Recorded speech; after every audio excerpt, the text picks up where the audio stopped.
If you're wondering why Jeffrey Eugenides only publishes a book about once every decade, well, here's a clue.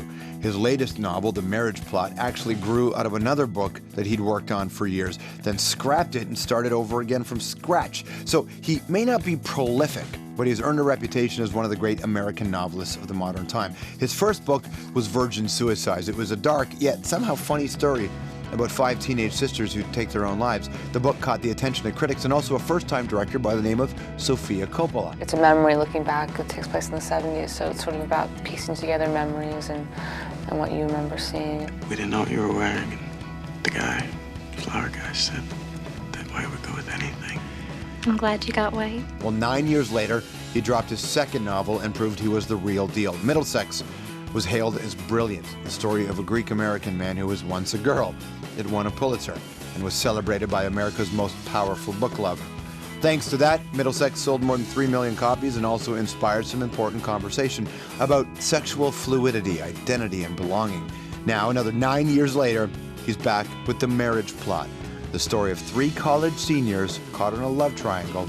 And in an age of prenups and quickie divorces, it explores the relevance in fiction of love, marriage, and that fairy tale ending. I was just trying to see what energies of the original Marriage Plot I could still access and how I could violate the tradition as well. Please welcome Jeffrey Eugenides.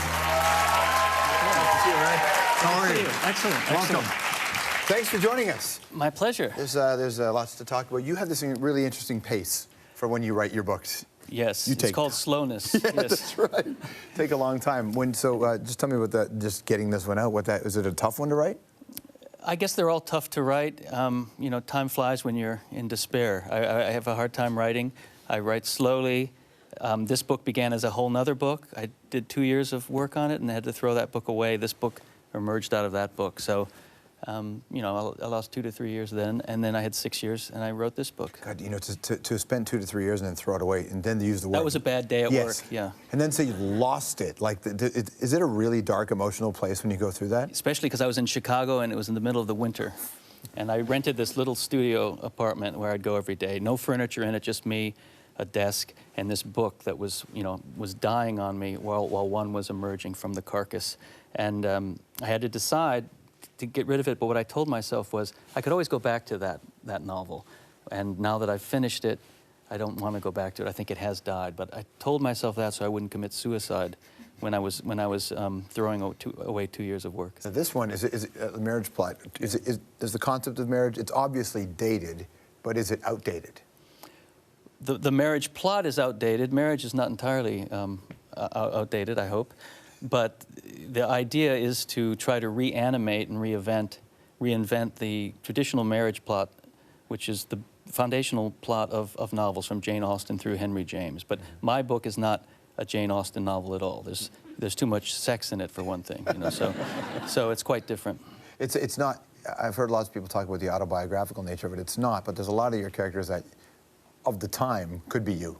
It's true. All of the characters bear a strong resemblance to me. Mitchell Grammaticus, the half-Greek guy, definitely is like me in all his details. He comes from Detroit. He takes a trip around the world, ends up working with Mother Teresa. But that was the hardest role to write, or the hardest character to write, because my own memories kept competing with the fiction I was trying to write. The other character, Leonard Bankhead, suffers from manic depression, as it was called in the 80s, and I don't suffer from that. And I actually had an easier time writing his character than the one that supposedly is me. What did you learn about marriage, by the way, by going through this? Well, what I learned was, you know, you can't write a marriage plot anymore. The conditions of women today, the ease of divorce, existence of prenuptial agreements, make the traditional marriage plot impossible to write. But the marriage plot still operates in our heads. We still, because of the 19th century novel and because of Hollywood movies, we have this idea that we might be destined in love to meet the perfect person. And my characters here are struggling with this notion, a feeling of destiny toward finding a mate, and also trying to emancipate themselves from such romantic idealism, really. So, and the idea is that we do have a completely warped view of what a relationship could be based on what we read or what we see. Well, the epigraph of the book is from La Rochefoucauld, and it says, people wouldn't fall in love if they hadn't heard love talked about. So the idea that, in a way, it's constructed from society and from the art forms that we see, and we get these ideas about what's going to happen to us. But the other epigraph is from the Talking Heads, right? Yeah, yeah. You know, where it says, basically, what the hell happened? Right, that's more of an existential 1980s mood. Yeah, you put those two together and you get me, I guess. Have you already got another one in your head that you're thinking about? I have another idea in my head. I have to do some research on it and see if it will work. But I'm doing that now, and I have a book of short stories almost finished, so I'll be doing that next. What do the virgin suicides mean to you? Your first book is, I was talking to Don DeLillo, the novelist, about this, and he said your first book is a gift. You write it somehow, and you don't know how you did it. And then it's the second book where you teach yourself to become a writer, and you feel like a professional. So I have a real attachment to the virgin suicides in the way of your firstborn. There's a kind of, I don't know, unconscious purity to the writing of that book. At least it feels that way now. Yeah, you know, there was this. It's good and bad being on the Oprah book club, but the fact that Oprah's gone, there was this running joke, which wasn't really a joke, is that a whole bunch of people aren't going to learn about really cool books potentially, because Oprah brought it to the masses. What is the... That's what you're here for. Yeah, well, that's why you're here. But we have way more power than Oprah, clearly. Your chairs are more comfortable. Are they? Yes. What is the experience? Like, what did Oprah bring to you?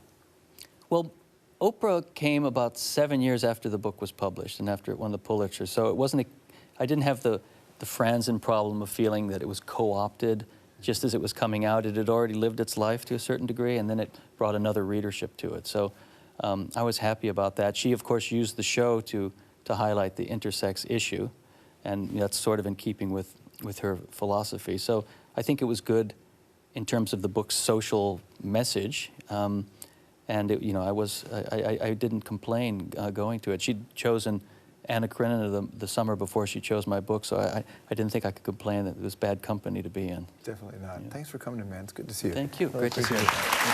Definitely, the book here is called The Marriage Plot. We'll be right back.